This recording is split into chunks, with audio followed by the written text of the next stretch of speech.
글로벌 경제 채널 서울경제TV.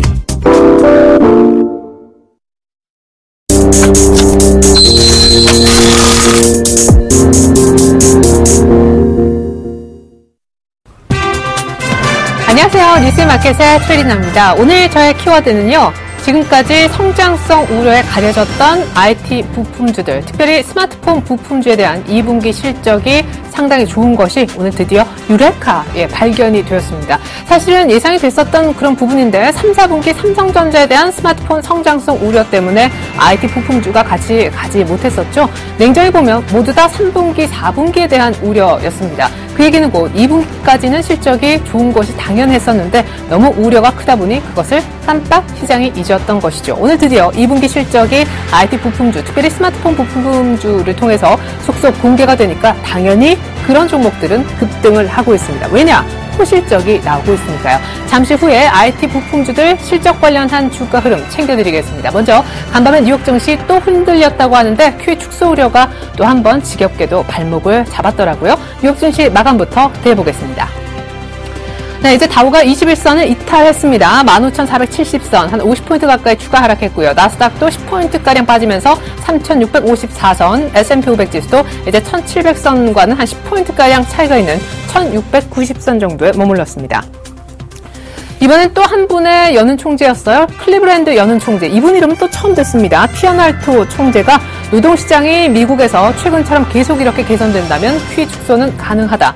이런 얘기를 했습니다. 사실상 뻔한 얘기를 이름만 바꿔서 다른 사람이 비슷하게 돌려가면서 하고 있는데 시장이 이 정도 되면 좀 악재도 버틸만 하지만 여전히 좀 밀리고 있는 점 안타깝게 보여지고요. 자, 이어서 유럽도 한번 보도록 하겠습니다. 유럽은 영국 위주로 FTSE 100 지수가 좀 많이 빠진 모양인데요. 유럽 증시도 체크를 한번 해보겠습니다. 네, 영국이 1% 이상 독일과 프랑스와 비교했을 때 좀 많이 빠졌죠. 포인트로는 한 100포인트 가까이 하락하면서 6,510선 정도까지 밀렸습니다. 네, 물론 미국의 출구 전략 우려도 있었겠지만 유럽에서 특별히 영국이 많이 빠진 이유는 따로 있습니다. 영국 영란은행, 그러니까 영국의 중앙은행에서 신임 총재를 맡은 마크 카니가 이제 두 번째로 통화정책회의를 주재했었는데요.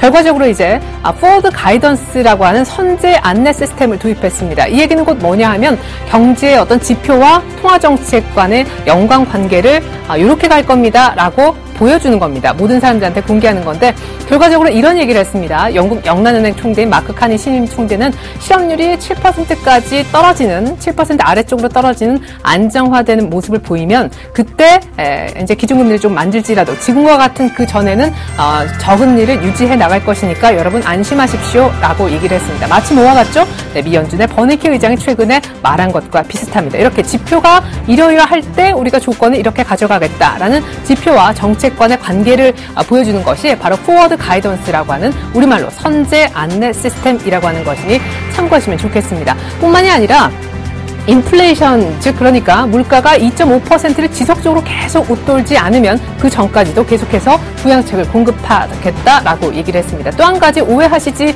말 것은 마크 카니의 발언은요. 그렇다고 실업률이 7% 아래로 탁 떨어지자마자 바로 이렇게 기준금리를 올리거나 하지는 않을 것이니까 7%라는 것은 그냥 단순히 어떤 기준점일 뿐 트리거로 작용하진 않을 것이니 너무 염려하지도 말아라 라고 최대한 시장을 안심시켰건만 재밌는 부분은요. 영국은 빠졌다는 것입니다. 그리고 달러 유로 말고요. 달러 파운드화를 보더라도 영국은 파운드화를 쓰죠. 그럼에도 불구하고 파운드화가 강세를 띠지 못했습니다. 자, 이번에는 별로 재료가 못 됐었던 BOE 재료를 좀 넘어가겠고요. 아시아 증시로 곧바로 넘겨와 보겠습니다. 어제 4% 넘게 급락하면서 올 들어 정말 손에 꼽을 정도의 또 한 번의 낙폭을 그렸던 일본 니케이 4% 정도 급락했습니다. 13,900도 깨졌었는데 오늘 반등을 주고 있을까요? 니케이의 모습입니다. 니케이 225 지수 오늘 반등에 성공하네요. 13,932선. 조금 전에 14,000선을 회복했었었는데 상승폭이 약간 다시 빠지면서 일단 14,000은 다시금 내어주고 있습니다. 최근에 조금 신경 쓰이는 것은 역시 엔화 가치가 되겠죠. 엔달러가 지금 오늘 장중에도 96엔대 아주 초반까지 가면서 6월 저점을 향해 지금 치닫고 있는데 이렇게 엔 강세로 돌아가다 보니까 일본 니케이 수출주 위주로 꾸려져 있는 니케이가 하락세가 나오는 것 같습니다. 오늘 일단 기술적으로나마 반등이 조금 이루어지고 있는 그런 부분이 되겠습니다. 자, 이어서 중국 상해종합지수 모습을 좀 보도록 하겠는데요. 어제까지 무려 앞서 어제를 제외한 이틀 전까지 6거래 연속 랠리를 보였었는데 어제 드디어 7거래일 만에 소폭 조정이 나왔습니다. 오늘은요. 추가적인 조정이 나옵니다만 이 정도 한 3포인트 정도는 충분히 만회할 수가 있죠. 오늘 앞서서 제가 일본에서는 이제 지표 한 가지를 스킵을 했었는데 굳이 이제 말씀드리면 일본 오늘 6월에 경상 수지가 나왔습니다. 예상보다 조금 안 좋은 그런 성적이었습니다. 3,363억 엔 정도 흑자였었는데 예상은 한 4천억 엔 가까운 흑자였거든요. 오늘 지표도 기대에 못 미쳤지만 그럼에도 불구하고 니케이는 기술적 반등을 보이고 있고요. 이 얘기를 왜 드리냐면 오늘 중국 쪽에도 지표가 나올 것입니다. 아직까지 발표가 안 된 모습인데 7월 수출입 지표가 발표가 되고요. 내일은 참고로 물가, 또 산업생산, 고정자산, 소매 판매 줄줄이 지표가 쏟아지게 될 겁니다. 오늘 약간 이제 슬슬 발동을 거는 날이라고 보시면 될 텐데요. 지금 수출의 예상치는요. 한 2%대 정도 다시 한번 오름세를 기록할 것이라고 전망이 되고 있고요. 수입은 한 1% 정도 증가할 것이라고 기대를 모으고 있습니다. 전체적으로 이제 수출입을 빼고 더하고 한 7월 무역수지 결과는 한 270억 달러 정도, 이 정도를 예상하고 있는데 예상치에 어떤 부합하는 그런 성적이 나올지 한번 지켜보고 싶습니다. 무엇보다 수출이 중요합니다. 무역수지 결과도 중요하고 수입도 중요하지만 수출이 상당히 중요한데요. 전월에는 한 3% 정도대 마이너스가 나와서 좀 경합을 금치 못하게 했었죠. 이번에 플러스는 플러스이되 예상치는 한 2%대 플러스가 나오는지 중국의 7월 수출입 지표, 특별히 수출의 증감을 확인하시면 좋겠습니다. 아직까지는 약간 눈치 보면서 보합권에서 그냥 머무르는 중국장인 것 같습니다. 자, 이번에는 우리 시장의 뉴스 한번 챙겨봐야 되겠죠? 한은의 기준금리 결정이 나왔습니다. 8월달 금통위 통해서는 금리가 그냥 동결이 되었지요. 연 2.5% 정도 벌써 석 달째 동결이 되고 있습니다. 앞서 말씀드린 바대로 미국은 양적 완화 축소를 언제 하느냐, 출구 전략 시기를 점치고 있기 때문에 글로벌리 보조를 맞추기 위해서라도 한은에서는 금리를 움직일 수가 없는 상황이 되겠고요. 무엇보다 최근의 경기 동향을 담은 보고서, 이른바 그린북을 통해서 하반기에 올해 한국의 경제가 상당히 좀 좋아질 수 있겠다라고 회복세를 점쳤기 때문에 여기서 추가적인 어떤 부양은 일단 하지 않고 일단은 지켜보자는 분위기로 흘러가는 것 같습니다. 이렇게 해서 한은은 금리를 결정하는 데 있어 동결로 결정했다는 말씀 드리고요. 코스피는 일단 반등을 줍니다. 나흘 만의 반등이죠. 1887선, 오늘 1890 가는 것 같았었는데 안타깝게도 상승폭이 많이 줄었다가 다시 커지고 있습니다. 무슨 얘기냐고요? 분봉 보시죠. 네, 코스피가 시가는 그럭저럭 80선대 한 초중반 정도였었고요. 89포인트까지 갔었습니다. 그러다가 갑자기 상승폭이 확 줄었어요. 1880을 깨진 않았는데 전체적으로는 1880, 1890 요 정도 레인지 10포인트 정도에서 움직였다고 이해하시면 좋겠는데 1890을 넘기지는 못하더라 이겁니다. 그리고 상승폭이 많이 줄었을 때는 1880대까지도 위협을 했던 순간이 있었다라는 것이죠. 이때는 당연히 시가보다 낮았으니까 음봉전환도 한번 됐었죠. 지금은 한 시가보다는 그래도 조금 높은 어제 종가보다 한 10포인트가량 위쪽에서 머물고 있는 1880선 후반을 가리키고 있습니다. 자, 이어서 수급 보시죠. 오늘은 8월 옵션 만기인데요. 수급이 어떻게 흘러가고 있을까요? 외국인이 오늘까지 4일 연속 매도입니다. 700억 정도 매도. 현물은 그렇게 많이 안 팝니다. 어제, 그제 이틀 연속 팔았었고요. 오늘까지 매도세는 일단은 이어지고 있습니다. 기관에서는 500억 정도 매수, 개인은 어제 2천억 샀거든요. 왜냐? 1875니까 1900 밑에선 사라 그러더라고. 1870 정도면 괜찮아 하면서 개인이 어제 대폭 샀었고요. 오늘은 일단 눈치 보고 있습니다. 왜냐? 만기고요. 돈 많은 그런 메이저들의 싸움이 오늘 파생 쪽에서부터 이루어지면서 현물을 흔들 것이기 때문에 개인은 일단 눈치를 보고 있습니다. 선물 쪽 분위기 한번 짚어드리죠. 오늘 옵션 만기를 맞아서 외국인들의 선물을 한 1,300계약 정도 사고 있고요. 기관이 오늘 좀 많이 파는데 이 규모를 잘 보셔야겠습니다. 투신권 중심으로 한 2천억 정도 되는 매도가 기록이 되고 있는데요. 일자별로 좀 보시면 앞서 말씀드린 내용이 이것입니다. 현물을 앞서서 외국인들이 한 2,700억 정도 이틀 연속 팔았었다가 오늘까지 이렇게 도합으로 해서 한 3,300억가량 누적으로 3일 연속 지금 계속 매도를 쌓아가고 있고요. 잠시 후에 보여드리겠지만 코스닥에는 그래도 조금이지만 외국인들 매수가 잡히고 있습니다. 선물이 상당히 좀 눈여겨볼 만하죠. 옵션 만기 앞두고 나흘 연속 팔더니 정작 만기날 되니까 콜옵션도 소폭 같이 선물과 함께 지금 들어오는 흐름이 나오고 있습니다. 네, 이번엔 프로그램 쪽에 한번 매매를 보도록 하겠습니다. 프로그램 매매, 사실 어제까지는 비차익 쪽에서 매도가 많이 떴었죠. 어제까지는 이틀 연속 비차익 쪽의 매도가 2,000원 가까이 또 1,000원 넘게 이렇게 물량이 나오긴 했었는데, 오늘 일단 비차익은 현재 상태로 소폭이지만 플러스를 잡히고 있고요. 차익 쪽도 알 수 없지만 일단 플러스가 유지가 되고 있습니다. 전체적으로도 아주 소폭이지만 매수 우위가 기록되고 있는데, 잠시 후에 이 시간 저희가 마지막에 8월 옵션 만기 팁도 드리도록 하겠습니다. 이 정도로 수급을 좀 보도록 하자고요. 자, 이어서 코스닥의 현재 상황 짚어보겠습니다. 최근에 코스피보다 훨씬 더 조금이지만 선전하는 느낌이 있었던 코스닥. 그렇지만 어제 쌍끌이 매수에도 불구하고 하락세를 면치 못했었는데요. 오늘 일단 같이 좀 반등을 주네요. 557선까지 올라와서 어제 종가보다 2포인트 정도 높은 지수대에서 움직이고 있습니다. 코스닥의 분봉 보시죠. 네, 코스닥은 550 한 6선, 5선 이 정도에서 출발했었다가 상승폭을 더 키웠었다가 역시 코스피처럼 상승폭을 많이 줄였었는데 다시금 상승폭을 만들어 나가고 있습니다. 한 시가 정도 혹은 시가보다 약간 왼쪽 정도에 위치하고 있는데 0.4% 정도 상승합니다. 현재 코스피의 상승폭이 0.5%인 걸로 봐서 코스닥이 조금 더 강한 듯 했었는데 오늘 의외로 시간이 가면 갈수록 코스피가 약간 더 힘을 내는 듯한 양상도 느껴집니다. 이어서 코스닥 수급 보여드립니다. 네, 어제 양매수였는데도 코스닥이 빠졌다라고 말씀드렸는데요. 오늘은 외국인의 매수만 좀 살아있고요. 기관 팝니다. 기관이 150억 원 정도 순매도하고 있는데 일부 IT 종목이나 이런 것들 많이 올라오는 종목에 대해서 실적 보고 기관이 약간 파는 종목도 있어 보입니다. 이어서 원달러 환율의 흐름 준비했습니다. 원달러 환율은요, 한 4원 정도 정확하게 하락하면서 1114원 70전 정도의 흐름을 지켜내고 있는데요. 오늘 물론 낙폭의 어떤 차이는 좀 있었습니다만은 사흘 만에 하락하는 것은 사실입니다. 어제 양쪽 하나 축소 우려에도 불구하고 우리 원화는 다른 아시아 통화에 비해서는 상당히 좀 견조한 움직임을 보여줬었는데요. 물론 외환 보유고나 경상수지 규모 등을 감안했을 때 우리 원화가 예전처럼 그렇게 가볍게 움직일 상황은 아니라는 것이 지금 전체적인 분위기고요. 오늘 일단 소폭 하락합니다만은 크게 움직이진 않을 것 같습니다. 금통위 결정이 한 요 정도에서 이루어졌다고 봤을 때 금리 동결도 이미 예상된 부분이었기 때문에 약간 낙폭을 줄이는 듯했지만 다시 좀 제자리 원점으로 돌아오는 분위기고요. 여기서 무엇이 가장 중요할까요? 오늘 일본의 BOJ 이틀간의 회의 결과도 오후 정도에 받아들게 될 테고요. 잠시 후에 공개될 중국의 7월달 수출입 지표가 역시 오늘 원달러 환율에 영향을 미칠 것으로 보입니다. 예, 이미 너덜너덜해진 미국의 양쪽 하나 축소 재료는 우리 원화에 큰 영향을 미치지 못하고 있다라는 부분 인지하시면 좋겠습니다. 자, 이번엔 시가총액 상위 종목 모습 보도록 하겠습니다. 삼성전자가 어제 종가상 사실상 연중 최저치로 마감이 됐고요. 오늘 추가 하락을 하는 포인트가 있었습니다만 다행스럽게도 지금 상승세가 다시 나오고 있습니다. 1,000원 정도 전일 대비 오르고 있는데 121만 원대 오늘 많이 보여줬었습니다. 삼성전자가 조금 힘을 내는 것도 시장의 상승폭이 다시 커지는 것과 맞물려 있다라고 보셔야겠고요. 오늘 옵션 만기니까요.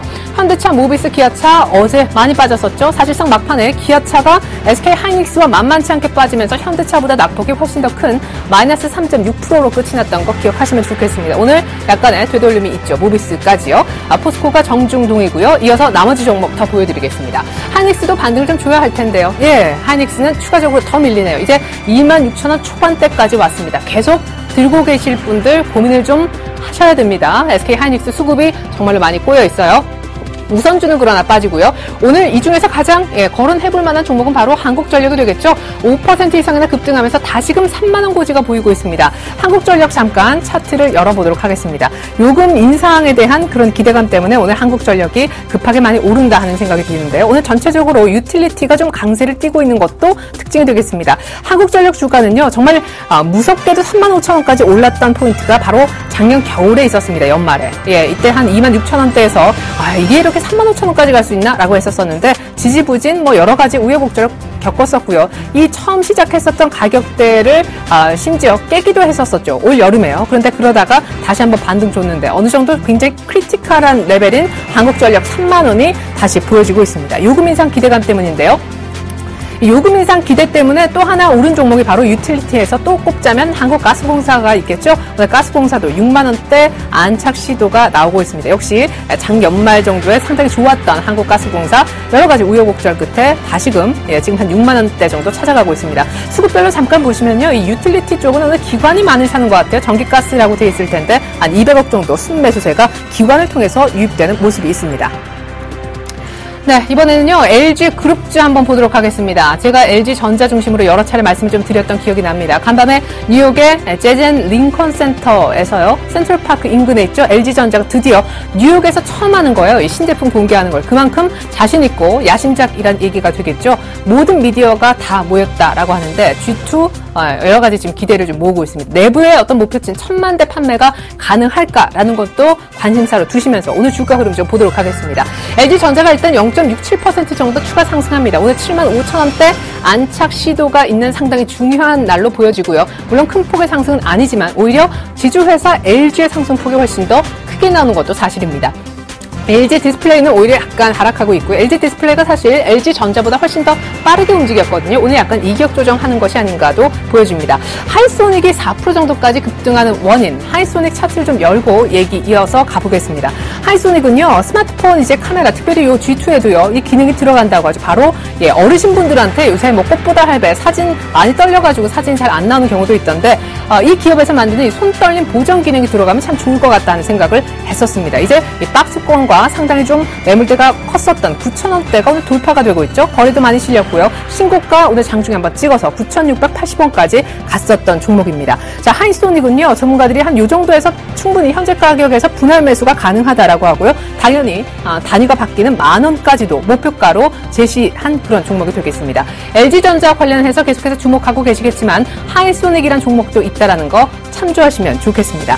자, 이어서 현대차 3인방 및 자동차, 범자동차주를 좀 보도록 하겠는데요.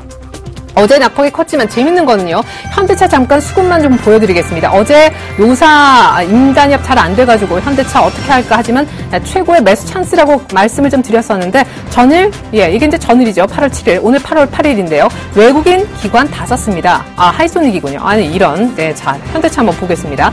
자, 현대차에 어제 외국인 기관 매수가 다 들어왔었는데, 현대차를 한번 찾아보죠. 자, 현대차를 찾으러 가기가 어렵군요. 현대차가 어제까지 한 12거래일 연속 정도 매수가 유입됐었는데 오늘까지도 아마 매수가 유입될지는 한번 끝으로 봐야 되겠고요. 어제 그렇게 임단 여부로 고생이 있었을 때 외국인들이 소폭이지만 매수를 이어갔다는 거, 어제 판 주체는 기관이었다라는 거 참조하시면 좋겠습니다. 현대차가 계속 오늘도 잘 가는 이유가 되겠죠. 참고로 오늘 외국인들은요, 이어서 곧바로 외국인들의 매매를 좀 보시면 750억 정도 현물에서 쓴 매도를 이어가는 것 같지만, 네, 역시 화학 섹터하고요, 운수 장비도 그렇게 많이 팔고 있진 않은 것 같습니다. 네, 그 다음에 이제 넥센 타이어가 좀 거론이 돼야 될 종목입니다. 왜냐하면 어제 장 마감 이후 실적을 공시했는데요. 실적이 별로 좋지 않습니다. 판관비 증가가 그 이유였다고 하는데 수익성이 안 좋아졌습니다. 어떤 리포트에서는 수익성 악화가 상당히 일시적인 거다라고 얘기를 하긴 하던데, 글쎄요, 넥센 타이어 일단 추세가 모든 것이 매도 쪽을 가리키고 있다면서 비중을 좀 줄이라는 의견도 나오고 있습니다. 오늘 다행히도 약간 밑꼬리가 나오고 있긴 한데요. 낙폭을 좀 줄이곤 있지만 그래도 여전히 넥센 타이어는 별로 좋지 못한 모습입니다. 마이너스 5%대 정도 하락세가 유지가 되고 있는데요. 글쎄요, 넥센 타이어의 경우에는 지금 영업이익률이 한 11%대 정도 증가를 예상했었습니다. 원재료 가격도 빠지고 환율도 우호적이어서. 근데 10%대 초반밖에 영업이익률이 나오지 않았습니다. 넥센 타이어 갖고 계신 분들 한국 타이어와는 조금 상황이 다르다라는 거 인지하시면서 매매하시면 좋겠네요.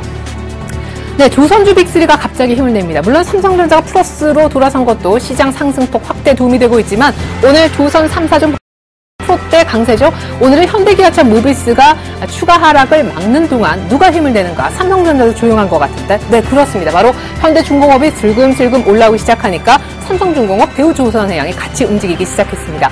조금 전에 들려온 낭보가 있더라고요. 대우조선해양인 한 5천억대 정도 되는 군함인가요? 한 척 정도 수주했다고 하는데, 이렇게 조선 자꾸만 수주 얘기가 들어오니까 곧바로 실적이죠. 그런 다음에 업황이 개선된다는 소식도 계속 중장기적으로 기대해 볼 수 있는 소식인 것 같습니다. 조선주, 빅3가 오늘 시장에 사실상 숨어있는 그런 주자들이다라는 말씀 드렸습니다.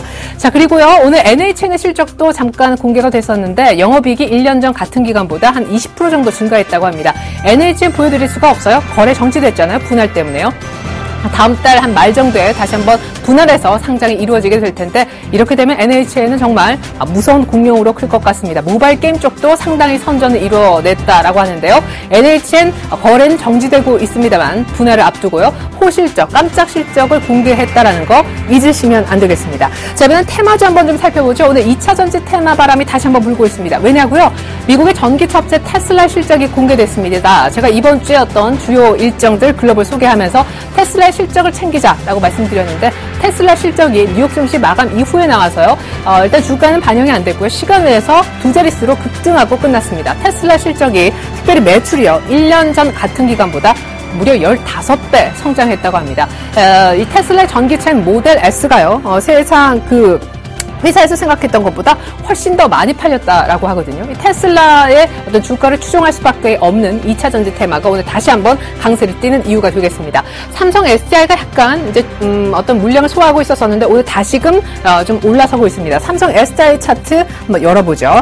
삼성 SDI가 상당히 최근에 탄력이 약간 둔화되어 있는 그런 시점에서 오늘도 약간 윗꼬리가 달리는 것이 좀 찝찝합니다만 일단 오늘 다시 한번 시세가 나오긴 했었죠. 5일선 조금 이탈하고 21선 어렵나 했는데 오늘 일단 이런 호재를 바탕으로 해서 21선 추가 하락은 막을 수가 있었습니다.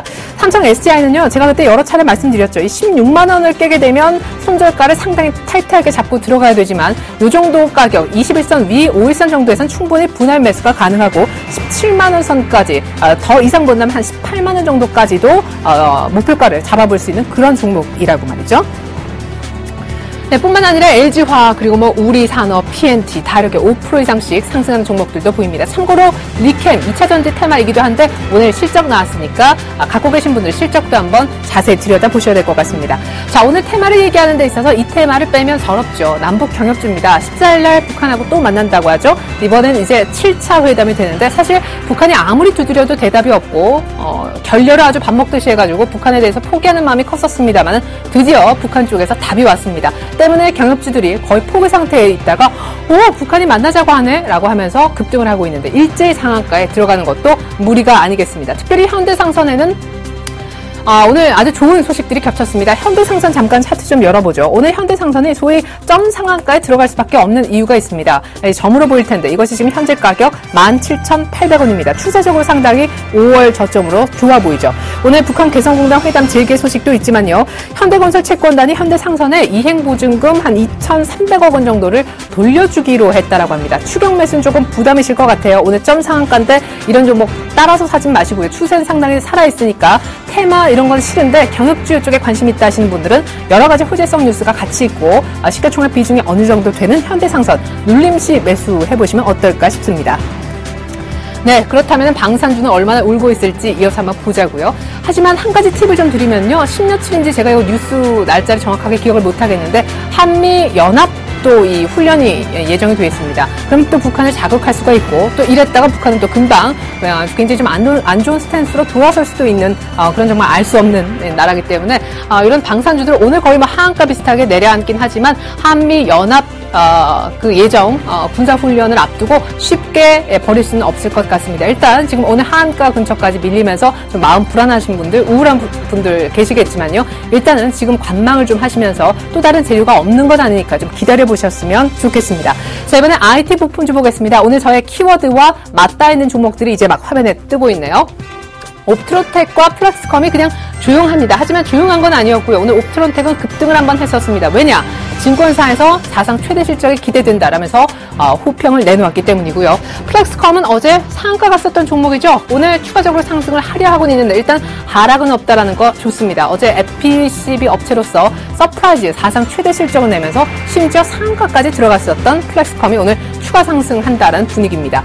AP 시스템이 오늘 이 중에 가장 좋죠. 제일 부진한 것이 네페스인데요. AP 시스템과 네페스만 따로 떼어서 한번 보도록 하겠습니다. AP 시스템이 오늘 호실적을 내놨습니다. 어느 정도 호실적이냐? 2분기 영업이익이요. 1년 전 같은 기간보다 6배나 급증한 600% 증가했습니다. AP 시스템이 오늘 상한가를 가지 못했어요. 하지만 8% 이상 상승했었고요. 이평선 약간 몰려있고 매물대도 상당히 많이 몰려있는 이 11,000원대 중반 정도에서 지금 약간 윗골을 달고 있지만 그래도 5% 정도 상승세가 나오고 있고요. 이때 많은 매물이 나왔었던 이 7월 한 말미보다는 오늘 더 큰 거래가 실리면서 상승을 다시금 시작하고 있습니다. AP 시스템 좋아 보이는 반면에 아까 넷패스는 많이 급락했었죠. 네, 이유는 동일합니다. 실적에 관련된 것이었는데 참고로 넷패스 2분기 실적이 나온 건 아닙니다. 2분기에도 실적이 곧 나올 텐데 아마 흑자 전환은 어렵겠다. 2분기까지도 적자겠다라고 하면서 흑자 전환 그 시기 자체가 지연되는 것이 오늘 시장의 실망으로 이어지고 있는데요.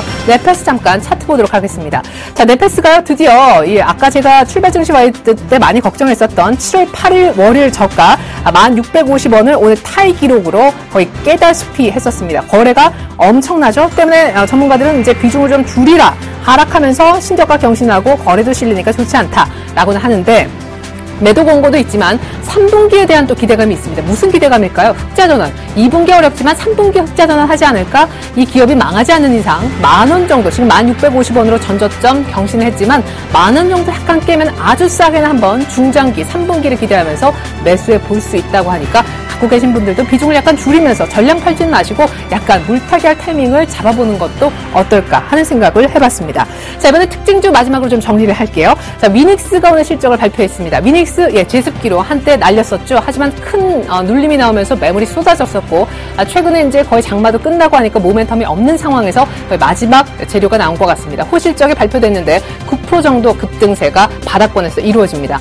코스온, 이 종목 어제부터 거론드렸었죠. YG엔터로부터 한 50억 정도 CB 발행에 투자를 받았다라는 말씀 드렸는데 이제 중국 쪽으로 진출한다고 합니다. YG엔터테인먼트하고 손잡고 화장품 사업에 진출한다는데 전문가들은 왜 YG하고 화장품 사업을 하지? 별로 그 연관성 자체에 약간 의심의 눈초리를 보내기도 하더라고요. 오늘도 급등했었다가 상승폭은 많이 좀 줄여놓은 상황입니다. 바이오스페이스 어제 KBS 프로그램 보니까 뭐 중소기업 그 발굴하는 그 프로그램에 바이오스페이스 나오더라고요. 인바디 측정하는 오늘 신고가를 내고 있으니까 이런 종목도 있었지? 헬스케어 쪽에 바이오스페이스 한번 찾아보시면 좋겠습니다. 효성이요 거의 7만 원대까지 왔어요. 제가 효성 말씀드리고 나서 계속 추가 상승을 했는데 오늘 처음으로 빠지는 겁니다. 코스맥스도 파라다이스도 준비한 이유는 조금 전에 실적을 발표했기 때문입니다. 파라다이스는 실적 발표 이후 상승이 지금 제동이 걸렸고요. 코스맥스는 실적 발표 이후 상승세가 나오고 있습니다. 자, 마지막으로 시장 팁 한번 드려볼게요. 코스피 차트 보고 얘기 이어갑니다. 네, 코스피가 전일에 1,870선대까지 들어갔었죠. 전문가들은요, 다행스럽게도 여기까지 올라온 데 따른 부담을 좀 떨치면서 21선은 살짝 이탈했지만 1,870선대 정도에서 단기 바닥을 잡은 것 같다라고 얘기를 합니다. 오늘 만기만 잘 넘길 수 있으면 참 좋을 텐데요. 만기 변동성 확대 조금 주의를 하셔야겠습니다. 자, 만기 얘기 다시 한번 하면서 마지막으로 다시 한번 팁을 좀 드릴 텐데요. 자, 8월 옵션 만기는요, 오늘 지금 프로그램 매매가 잠깐 보시면 소폭이지만 아마 매수 우위를 기록하고 있을 겁니다. 차익, 비차익 모두 다 매수 우위를 기록하고 있는데요. 최근에 비차익 쪽에서 조금 이렇게 매도가 나온 것 외국인들의 매도였다는 분석입니다. 자, 오늘 차익 거래 자체는 아마 큰 변화가 없을 것으로 보입니다. 전체적으로 8월 옵션 만기 전망은 아마 약간의 소폭 정도 매도 우위 정도만 점쳐지고요. 최근에 언제나 조금 말썽을 부렸던 비차익 정도만 잘 예의주시하면 된다고 하는데, 그러니까 물량이 나온다면 프로그램은 차익과 비차익 두 가지로 구성되는데 이 차익은 별로 걱정할 것이 없고 비차익만 좀 신경 쓰면 되겠다. 최근에 조금 물량이 나왔던 곳이니까 이렇게 이해하시면 좋겠습니다. 아니, 왜 차익은 걱정하지 말래? 8월 옵션 만기 전망을 이렇게 전문가들이 거의 공통적으로 하고 있는데 그 이유를 잠깐 간략하게나마 정리한 것을 보여드리고자 합니다.